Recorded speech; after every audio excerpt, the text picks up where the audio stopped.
Hey, you guys, hope you're well. I just wanted to take this opportunity and let you know about our amazing new business scalability scorecard.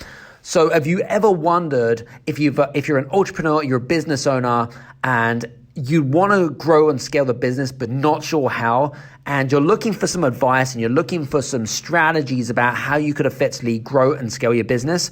Well, this is your opportunity. We have actually created an amazing business scalability scorecard. It'll take you around 7 to 8 minutes. And at the end of that, it will actually create a report of all of the things that you're doing particularly well in and the things that you need to make improvements to your business. And it's a great tool and a great asset for your business. To get free access to that, go to bit.ly/business-scalability-scorecard. Go there, go now. Take care, see you soon. This is the Game Changers Experience. Deep dive conversations with leading business disruptors, Olympic athletes, celebrities, entrepreneurs, and influencers from around the world. This show will teach you insights about the winning principles in mindset, productivity, marketing, branding, entrepreneurship, business strategy, and more. Hosted by productivity authority, business strategist, former elite athlete, author, and public speaker, Adam Strong. Let's give this amazing thought leader a big warm welcome, because it is his first time at RippleFest. So let's make it a memorable one. Guys and girls, please welcome to the stage Mr. Adam Strong. Woo! Yeah. Woo! Adam. Can you guys hear me okay? I'm bloody marvelous, thank you. How are you? I'm good. I'm in Cyprus at the moment. You're in Cyprus this time. Okay. You've been traveling around a bit over the last few months. Adam, for those people that don't know you, obviously I read just a little tiny bit of your bio just then. What we really would love to know about you is, why do you do what you do? Well, first of all, I just want to say thanks very much for an awesome introduction. And, it's interesting. I was listening very attentively. Sammy's such a great person. And what I love about her is that she's really evolved over the years since I've known her. I think actually we've both evolved as human beings. And, that's what entrepreneurship is about, right? It's about, and I call it entrepreneurial evolution. It's a bit like human evolution, but it's entrepreneurial evolution. You begin to start to realize what's important to you. You start to begin to realize, what's not just what's important to you, but what is it that you really, really want to do, right? What is it that you really want to do? As in, like, what is your purpose? And you know what? Clarity is one of those key points, right? You have to. It's a kind of a journey of self-discovery, right? Do you guys agree with me? Do you think that entrepreneurship is about self-discovery? What do you think? Yeah, couple of hands there. Good. So, and for me, I've been, I don't know if you guys know my story, but I've been an entrepreneur since the age of 11. So it's a long time. I'm actually going to be 40. I can't believe I'm going to be 40. That's crazy, Sammy. I'm going to be 40 in about 3 weeks' time. That's insane. I still feel like I'm 21 though. Hey. So yeah, I mean, listen, my story is that I didn't particularly grow up with a very wealthy background. I wasn't one of those people. In fact, when I grew up, I actually grew up with me and my mom and my middle brother at the time. We lived off the state, so there wasn't a huge amount of money that went around. We lived in a top floor flat in West London, and literally my mom suffered from a lot of mental depression and a lot of breakdown and things like that, and literally found it particularly difficult being a single mom. And obviously, she had a lot of mental health issues as well. And so one of the things is at the age of 11, because at Christmas time, there wasn't that much money that went around. We ended up sharing Christmas presents. Me and my brother, we shared a Christmas presents. And so one day I came up with this great idea, and it occurred to me when I was walking one day, just kind of doing what most 11-year-olds do. And as I was walking, I started seeing all these golf balls, right? These golf balls where I was kind of walking in the nature reserve. That's the context. I was walking along a nature reserve, started seeing all these golf balls. And I was like, why are all these golf balls here, right? And not knowing that there was a golf course close by. Anyway, next day I went back with my bucket and I started jumping in the rivers, the streams, foraging through the bushes. I started collecting those golf balls, right? Literally started collecting golf balls. And then as I was kind of walking around the fairway, around the golf course and things like that, the golfers were extremely concerned about the safety of an 11-year-old boy that was walking around and saying, hey, so why are you walking around the fairway? I'm going to hit you with my golf ball, right? And obviously, I don't know if you guys are golfers here, but what happened, I think it was an 18-hole golf course. And I was hanging out about sort of hole 14, hole 13. That's where I was kind of hanging out by. And so some of the golfers, they weren't particularly great players. They'd lost quite a few balls in their play, and they maybe have like 1 or 2 balls left. And they were scared that they weren't going to beat their fellow golfing buddies. And so, and golf is a competitive game, right? And so they'd come up to me and they're like, hey, so concerned about your safety. What have you got in your bucket? And they started saying, and obviously they saw me, I had all these golf balls, and they were intrigued about how I got these golf balls. And I'm like, what do you do? And I'm like, I find lost golf balls. Oh, that's interesting. And then we went into, then they'd offer me an amount of money for these golf balls, right? They started making some offers to me. And I'm like, I was like, the first time that happened to me, I was like, whoa, I didn't expect that. And then I knew that there were a few things that were important to golfers. Brand, really important, right? And Sammy talks about brand, really, really importance in the building of the brand. So I know that the good brands are going to be worth much more value. Secondly, condition, extremely important. If you've got a crappy golf ball, they're not going to buy it. And believe it or not, color is really important as well. So the rare color, the fluorescent golf balls are going to get more money than your average white ones. And so what happened is then we started going to what I call a sales and negotiation, right? They'd offer me X, say £2 for a golf ball when I knew the golf ball was worth at least 6. And I'd say, well, no, that's a bit unfair here. Okay. How about 4? And then we would negotiate, we would shake hands. They would walk away with a smile on their face because they got an absolute killer of a bargain. And I remember the very first time that happened to me, right? So I got home, literally pockets full of pound coins, and my mum interrogated me thinking that I had done something wrong, right? And I literally told her the story. She was so proud of me. And then obviously I gave her a contribution because some weeks we couldn't even afford milk and bread. So I gave her a contribution towards that. And that was great. I did that for a good 6 months. That was one of my first encountership with entrepreneurship, and that's where I learned sales and negotiation. So that to me was a great journey, and an 11-year-old boy kind of hanging out there. So that's kind of cool. Thank you, appreciate it. Interestingly enough, at the age of 11 as well, Sammy will know my story.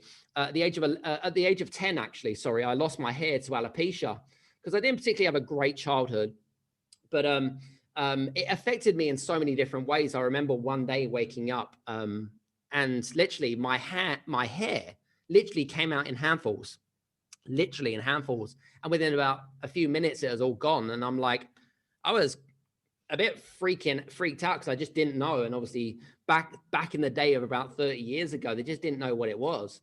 And so it really zapped my self-confidence more than anything else. And about a year later, and this is again at the age of 11, right? 11 was a bit like a midlife crisis. My dad inspired me to get into distance running because he started doing it himself. He's like, why don't you get into distance running? And I'm like, oh, okay. It'll probably do your self-confidence some good. So I went down the local running track. Now for me, when I grew up, I didn't really have huge amounts of parent support or mentors or coaches. I didn't have that support structure around me. A lot of it was all done through myself. And so I remember going down to the running track on my own and kind of, I was not that tall, if I'm honest with you, 11-year-old boy. And there was this big counter at the running track. And there was this lady who, I think she was in her late 50s, and she'd appear over the counter and she'd say, hello there. How can I help you? And I was like, hey, so I'd like to join the running club, or I'm interested in joining the running club. And she was like, okay, what's your experience? 0. Great. Fantastic. And she says, is there anything that I need to know about? And I'm like, yeah, I'm an asthma sufferer. She was like, what? I said, you're an oh, okay. So you're an asthma sufferer. And it's like, yeah, I'm an asthma sufferer. So anyway, she walks me down to the running track. She introduces me to a group of young athletes, kind of messing around and stuff like that, which was fine. And I remember going through my head, seeing all these athletes and all of the judgmental connotations that come through your head are like, oh, I can't do this. I'm not good enough. Oh, these people are so much better than me. I had all of those, literally all of those, right? And it's interesting. And so when I first started, I actually couldn't even run about 50 meters without really kind of having an asthma attack. It was that bad. And you're probably thinking, well, that was a really stupid thing to do. So within 6 months, my asthma had completely disappeared, literally disappeared through running. Because obviously it strengthens your respiratory system, your immune system, and whatever it is.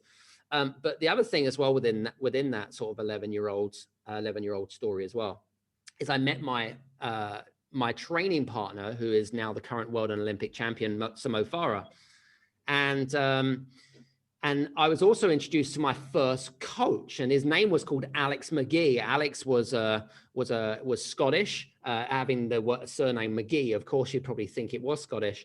And Alex, back in the heyday, probably in around the 70s, he really had a lot of medals, he'd been there, done that, got the t-shirt. What I loved about Alec is that he saw something in me, which I didn't see in myself. And it's the same for entrepreneurs. And I'll tell you about that in a little bit. He saw something in me that I didn't see in myself. And what I loved about him, his attributes is that he could take normal Joe Public and turn them into champions. Literally, that's what he did. He did this rinse and repeat over and over and over again. He could take someone like me. And that's what happened. That's how my running career really blew up. And if it wasn't for him, I wouldn't be where I was. And so same for cross-country running.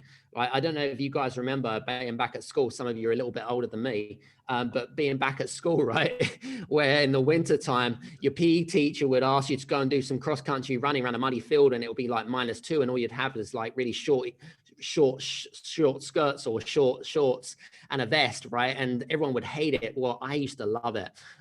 I was the only one that did love it. It was kind of funny. So literally,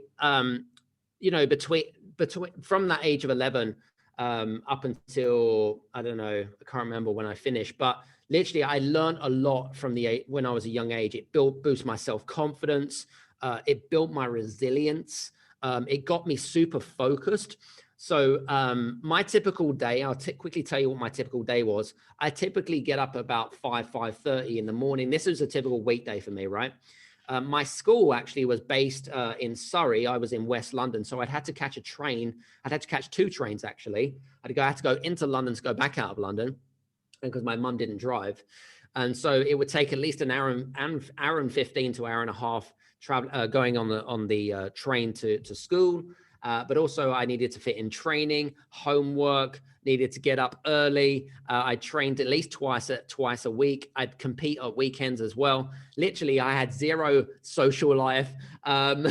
So I made a lot of what I call short-term sacrifices for long-term benefit, right? And again, this is something that I teach in entrepreneurship, right? I teach about the fact that if you want to go far, then you have to make short-term sacrifices for long-term benefits. Do you guys believe in that strategy? I mean, some of you do, some of you don't. I know some of you are parents, right? I've got 4 kids, by the way.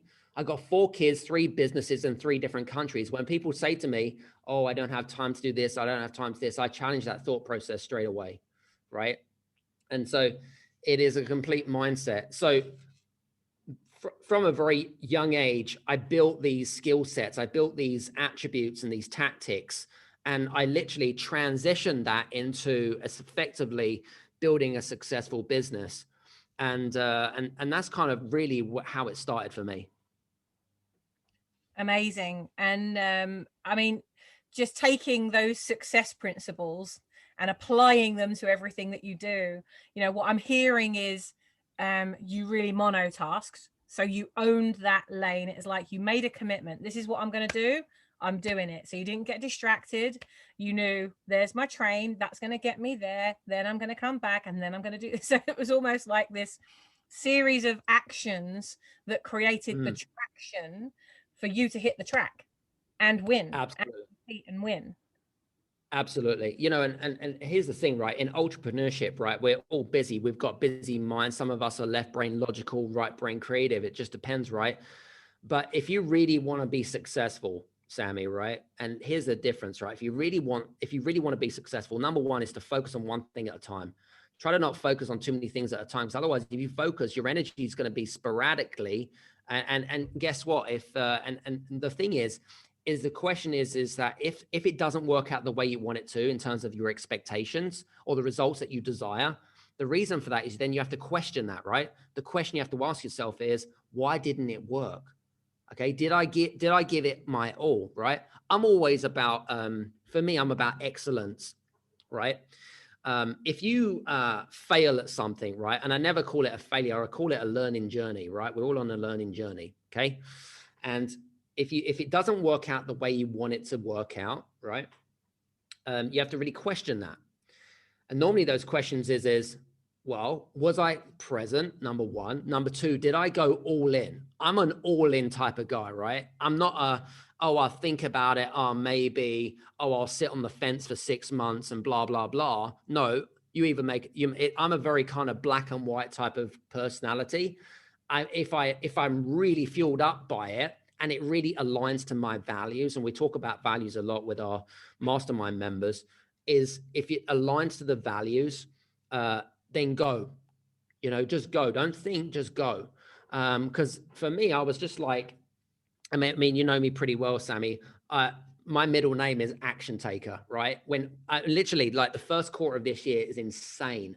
We've completed so much. And sometimes, because you go so fast, right? It's interesting. And I don't know about you, and I know that you, where you're at within your life, and you do a lot of self-reflection. Me, I need to do more of it. And I think that a lot of more entrepreneurs need to sit and reflect and celebrate those wins. And then kind of really what I call, what's the word I'm looking for? You really need to kind of take inventory, right? Do you know what I mean by take inventory? And see where you're at, which improvements you need to make in your life, whether it be self-care, whether it be business, finance, relationships, family, whatever it might be. In the second book that I wrote this formula, which is called the Circle of Success, which looks at sort of 8 different areas. And within those 8 areas, you can then, based on certain questions, you can see which areas you need to make kind of focus on more specifically, and then that really gives some traction in kind of what you do. So yeah. So Adam, I mean, today is all about owning your lane. It's something you've clearly done, and more recently in the last couple of years, you've owned the lane of game changers experience, bringing together, all the best thought leaders on the planet, which is brilliant. So you've run a couple of great summits. Maybe some of you have attended some of those summits. If you haven't, then make sure that you look out when Adam runs his next one. You will be hearing about it from me. So make sure you attend it. Absolutely brilliant. It is called the Game Changers Experience, and it delivers what it says on the tin.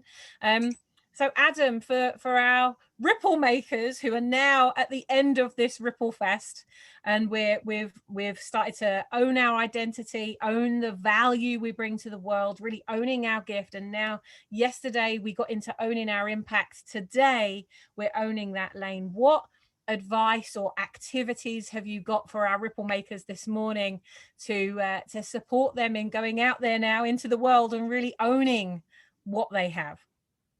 Yeah, so it's a great question, actually. I'll just quickly, I'm going to share with you my methodology, if that's okay, because I think it's going to help give some context more than anything else. Yeah. So as Sammy's kind of mentioned to you, I suppose in the last sort of 18 months to 24 months, it's kind of really been a transformation in my business more specifically. So let me give you some context. So March of last year, when the whole kind of pandemic had hit, everyone is freaking out, panicking. Oh my God, my business is going to die and all of that kind of stuff, right? All those, and I'm sure that you've been there, done that and got the t-shirt, but that's the past and you can't change it, right?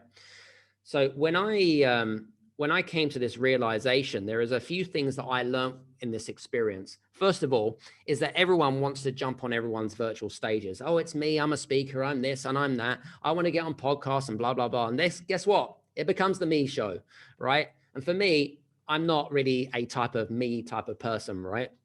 I'm probably one of the least egotistical people on the planet, right?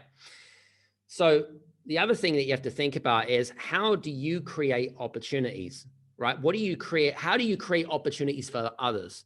How are you empowering others to help them with their journey? Then you can help yourself. How do you do that, right? So that's the first thing you have to think about. Secondly, there's a couple of things that and Sammy's already mentioned this, right? Is to create a powerful vision, right? How does one create a powerful vision? It's extreme, and I'm going to tell you my methodology here, right? When I created my vision last year, okay, about having some of the biggest thought leaders in the world and be able to create an event, okay, you've got to make sure that you've got a message, number one. And number two, you've got to think about the result that you want to deliver for the people. What is it? What is the big result in the message, right? So on our first summit that we did was all about helping entrepreneurs to go from a place of fear and a scary place to a place of safety, and it's going to be okay. That was the first context, and our goal was to hit 100,000 entrepreneurs. That was the goal, right? That was the end result. And a lot of people we had like Jack Canfield, Dr. John DeMartini, we had the lovely Sammy Blindell, of course, and literally 30 world class thought leaders from around the world. They bought into the vision, right? I didn't sell it to them. They bought into my vision because they saw an opportunity, right? So the question is, you have to ask yourself is, what vision are you creating? How are you creating a vision, right? So that's the first thing. Secondly, once you've identified what vision that you have, okay, now here's the thing, right? I've been an entrepreneur since the age of 11, and I've learned the hard way and I've learned the easy way, right? In fact, I've probably had more failures than I've had successes, right? But the thing is, the realization that I've concluded to is that if we want, let me ask you guys a question actually. Who here wants success? Raise your hands. Do you want success? Okay, good. Who here wants happiness? Keep your hand up. Who here wants financial wealth? Who here wants wealth? Who here wants to help people? Do you see my pattern here, right? You all want the same thing, right? So if you all want the same thing, let me ask you guys a question. Does it not make sense for us to kind of work together in collaboration to be able to help accelerate that journey? What do you think? Yeah? So a lot of you are nodding your heads. So this is what I came to realize about 18 months ago. If you want to go far, do it alone. But if you want to go really far and you want to create impact, then you have to learn to collaborate, right? Collaborate with people that, number one, fit your values, right? Your values are they're personal to you. Your personal values, my personal values are different from everybody else here. Okay. Not everyone likes me, and that's okay. Right. And not everyone's going to be attracted to me, and that's okay too. So collaboration, who is it that you can collaborate with that, number one, that maybe work with some of your clients, right? Maybe that they share the same vision, maybe that they have the same energy, right? I'm really big into energy. Sammy, I'll tell you that.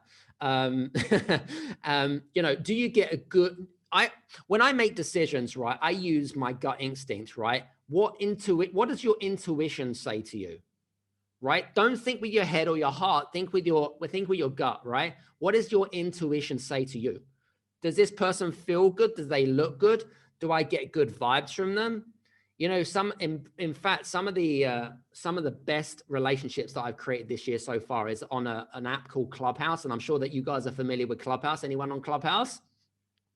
Very good. There's a few of you on Clubhouse. Whoop, whoop. You can follow me at Adam Strong, by the way, as a little plug there, cheeky little plug there.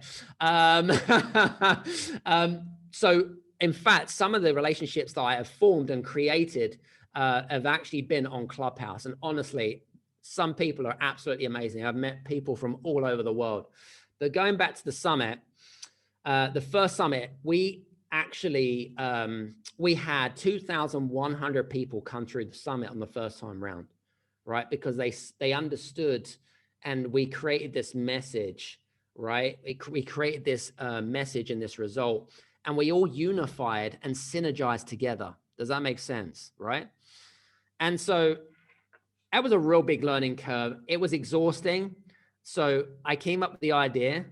By the way, don't do this, right? Whatever you do, don't do this, okay? It was the first virtual summit where we created as a team, right? And Sammy will know the story. We created from start to finish in 7 weeks. I pre-recorded 62 hours, okay? 62 hours, okay, of interviews and with some amazing people. Seriously, I learned so much. It was like a big, it was like going to university and listening to all this personal development. It was fantastic. So 62 hours, all the back end. Now, people don't see what happens on the back end of things, right? The back end is absolutely humongous. 110 emails written from scratch, 6 full-time staff people, okay? And the beauty about it is that we gave it all away for free. Now you're probably thinking, how is that possible? How is it possible to create such a large event and give it away for free? It's very simple. If you have a powerful enough vision, people buy people. Oops. Fuck. No, you're all good. I think it's okay. We can still hear you. Oh, sorry. You might have gone Excuse a bit my French. Excuse don't my worry. French. It went completely blank my screen. So Tia and I have had plenty of oh fuck moments with technology this week. So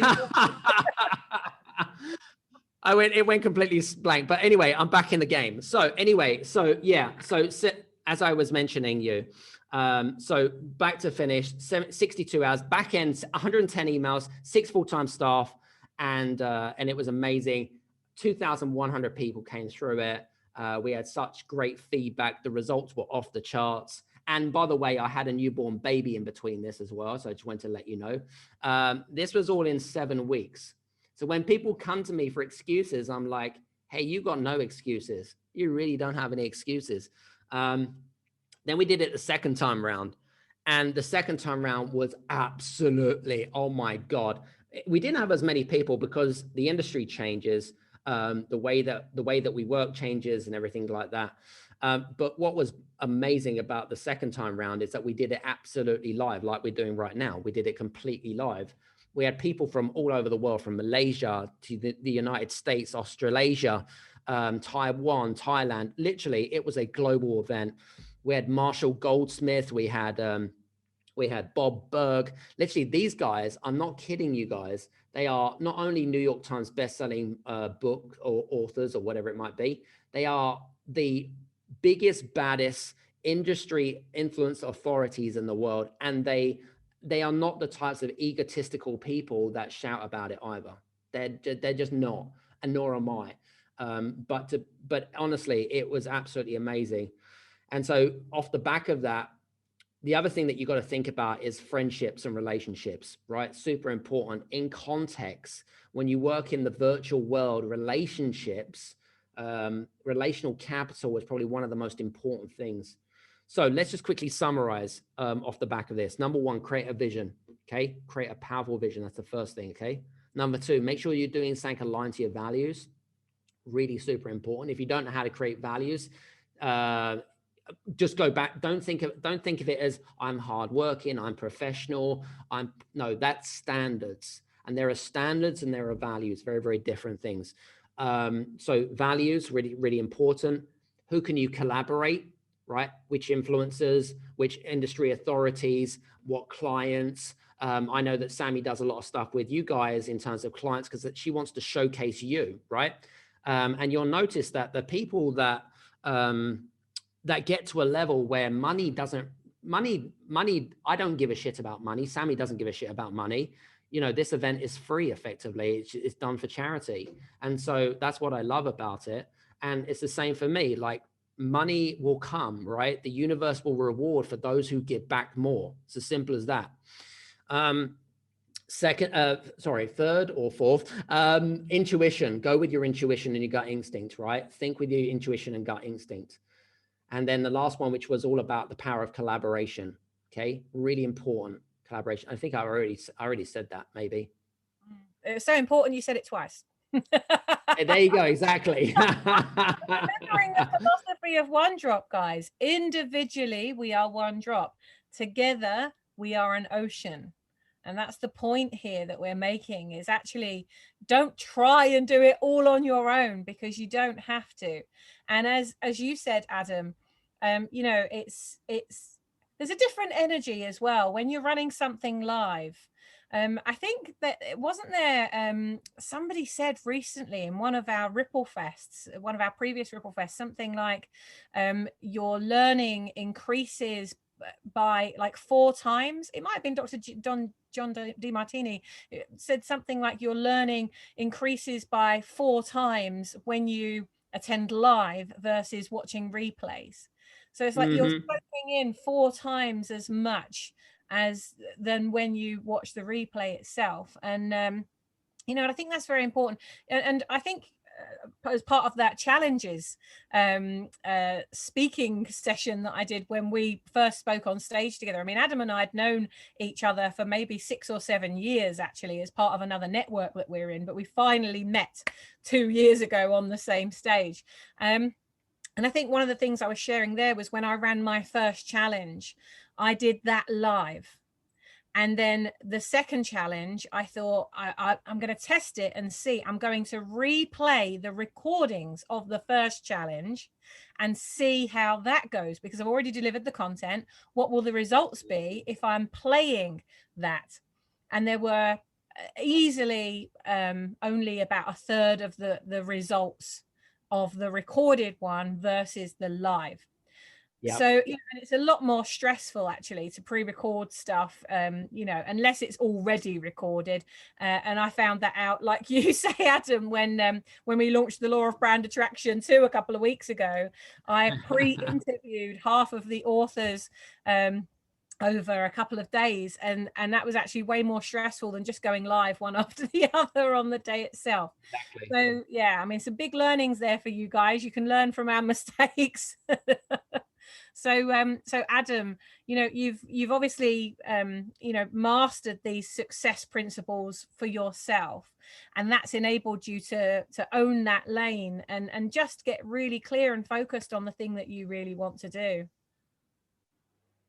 Absolutely, 100%. I mean, you know, the Game Changers, you know, that's essentially my brand now. Interestingly enough, you know, we've got, as you mentioned, we've got the podcast. So if you guys are listening to podcasts, we're on Apple, Google, we're in the top 3% in the world. Honestly, the interviews are just absolutely amazing. From Olympic athletes to thought leaders to, you know, to some just really, really humble people, if I'm honest with you, non-egotistical people. I'm very much, you know, I'm very much, I go with my gut when it comes to meeting people. I get a lot of people, and I'm sure you do, Sammy, you get a lot of people approach you for, you know, can I jump on your podcast? Can I do this? Can I do that? And I'm like, you don't even know me. You know, what's important, you know, what's important to me? Well, people are important to me, right? People are important to me. I genuinely like helping people. I genuinely like helping people. Like on a level, I like helping people. When people say, when you get a lot of the, and we get this on Clubhouse a lot, you know, there's a lot of, there's a lot of ego gets thrown around in Clubhouse, but on a genuine level, I enjoy helping people. And one of the strengths that I have is I see a lot in people that they don't see in themselves. And I mentioned this at the beginning, is that, you know, whether it be a strength, whether it be a weakness, whether it be a particular habit, whether it be a knack, just sort of that, what I call magic.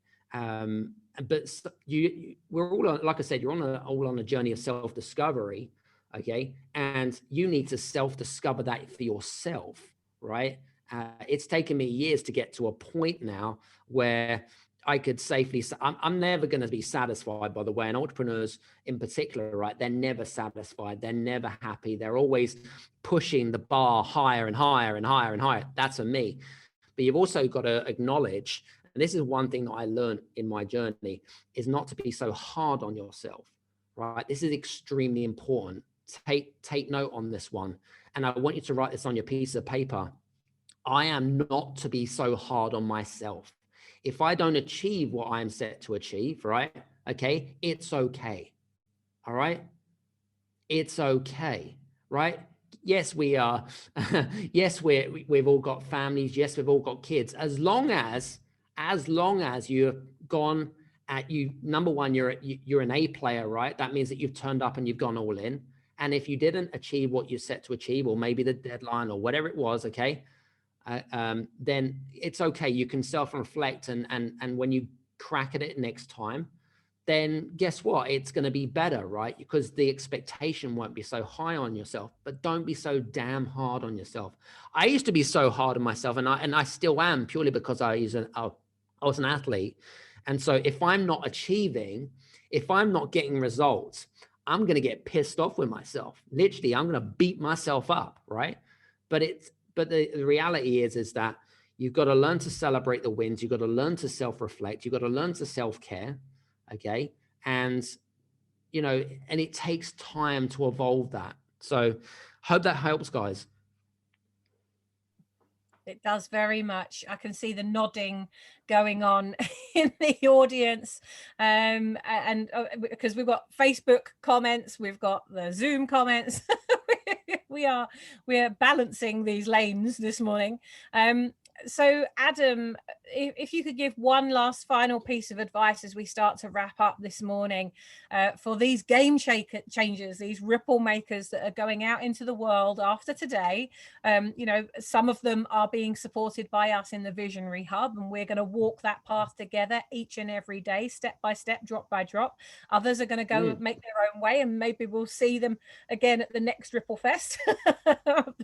But for everybody here, what would you say? Obviously, we've looked at vision, we've looked at values, we've looked at collaboration, partnerships, tenacity, being relentless in your pursuit of the vision, but not kicking yourself when you don't get the exact result you were looking for, because there's always the other results that we don't see. If we're so focused on one thing, we don't see the other things that are happening, and we don't generously and graciously accept those. So then we don't get more of those things either. So we've looked at those. When it comes to owning your lane, what's that final piece of advice you would like to give everybody as we wrap up this morning?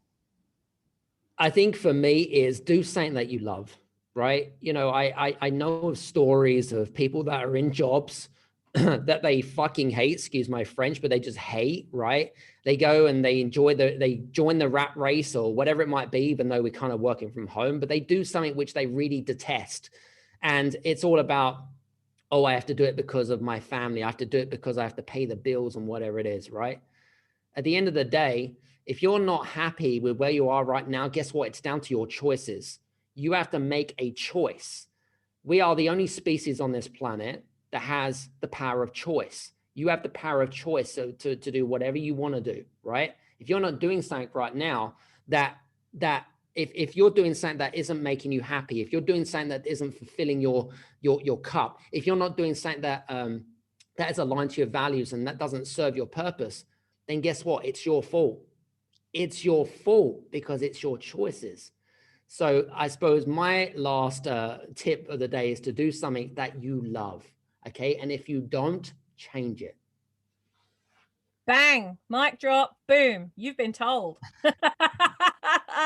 Uncle Adam has told you And what a way to go out from the final session of RippleFest, the final morning session. Guys and girls, did you get some good light bulb moments from that? Those of you that have joined us backstage, our visionary VIPs, awesome. Bolatui, do something that you love, and if you're not, change it. Capital letters, those bright that's what we're looking for. Exactly. Absolutely. Guys and girls, give it up for the amazing Adam Strong. Let's show our appreciation. Adam, thank you so much. I love you so much. And we haven't been able to collaborate as much as we usually would because I've been so in fest mode.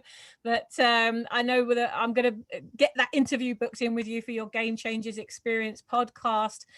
Guys and girls, do take a picture of the screen, share it out, make sure that you tag in Adam Cox, share some of your light bulbs, let people know who are ready to ripple that there is support available to them, and it's right here. Adam, you've said that they can Google your Game Changers Experience and follow your podcast.